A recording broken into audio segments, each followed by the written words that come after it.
Hello everyone. We present a challenging case of a 55-year-old gentleman who was a known case of Hansen's disease, presented with 3-month history of diminution of vision in his left eye. Clinically, he had a small outpouching of the uveal tissue at limbus along with senile cataract.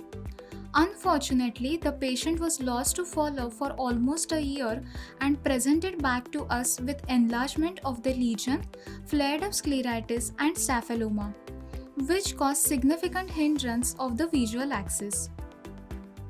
In addition to that, patient was non-compliant to his anti-leprosy treatment and he had discontinued it on his own. So we decided to take up this patient for surgery under local anesthesia after restarting his anti-leprosy medications and topical steroids. Routine surgical preparations were followed by a localized conjunctival peritomy 180 degrees exposing the sclera around the outpouched intercalary staphyloma. We went on to diathermizing the edges of the prolapsed uveal tissue, anticipating intra-bleeding once we start dissecting the tissue. Also, the surrounding area was diligently looked for any areas of thinning or uveal tissue prolapse, but no such areas were noted. For initial incision, we chose juxtalimbal area and started by application of light cautery before initiating the incision. Additionally, to reduce intraoperative bleeding, cryo was directly applied to the outpouching over intercalary staphyloma, adopting the rationale that during vascularized tumor dissection, cryo application reduces the on-table bleeding. However, this step could be optional. Then the incision making was begun and the first layer which we excised overlying the outpouched tissue was extremely thinned out layer of conjunctiva and Tenon's tissue complex. While dissecting, any trauma to underlying thinned out sclera was avoided. Following this, the underlying thinned out paper-like sclera was clearly visible. Before dissection of this layer, we again applied some more cautery to the next layer in the similar circular fashion at the neck of the outpouching and double freeze thaw over the raw areas to ameliorate further intra-bleeding.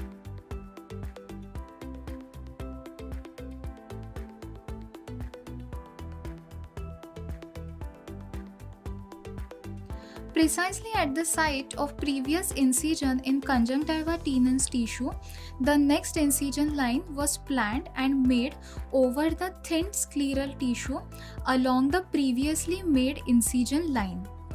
What we could note here is that during incision progression that the sclera looked extremely friable. So much so that gush of aqueous was evident during the dissection of the initial incision. The edges of the tissue were dissected. The edges looked quite friable, so we decided to refashion and trim the edges. Also, some amount of blood is seen accumulated in the anterior chamber inferiorly. This was possibly secondary to the hypotony. But after this initial episode, there was no further aqueous loss and the anterior chamber looked quite formed. Here the edges of the wound were being freshened to get rid of all the friable tissue.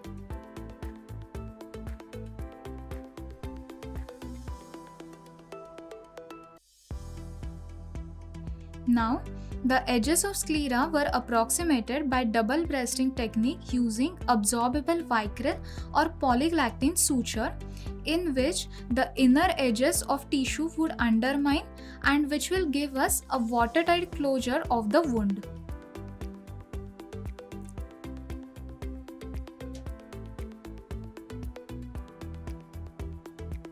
After approximating the edges, we decided to cover the sutured wound with scleral patch graft to provide more tectonic support. So adequately measured scleral patch graft was fashioned according to shape of the tissue to be sutured. The size of graft should be 0.5 to 1 mm larger than the size of defect. The patch graft was placed on the tissue after drying the surface adequately,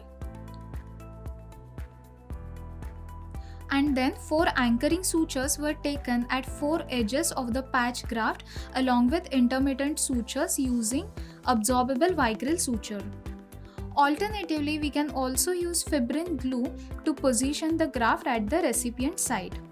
This was followed by repositioning and suturing of the tenons and conjunctiva over the patch graft, ensuring that the underlying graft is completely covered. Point to note here is that the anterior chamber is well formed, the wound site is well covered with conjunctival tissue, so we close the surgery by application of bandaged contact lens. This is post-op slit lamp photograph showing the visual axis is now free of overhanging intercalary staphylomatus outpouching. So routine appropriate post-op topical medications were provided along with continuation of anti-leprosy medications. Systemic management of leprosy is the cornerstone of therapy. However, locally a surgical correction of such lesions can be a necessity. So here we offered excision of anomalous sclera along with additional scleral patch graft for better tectonic support to maintain the globe integrity.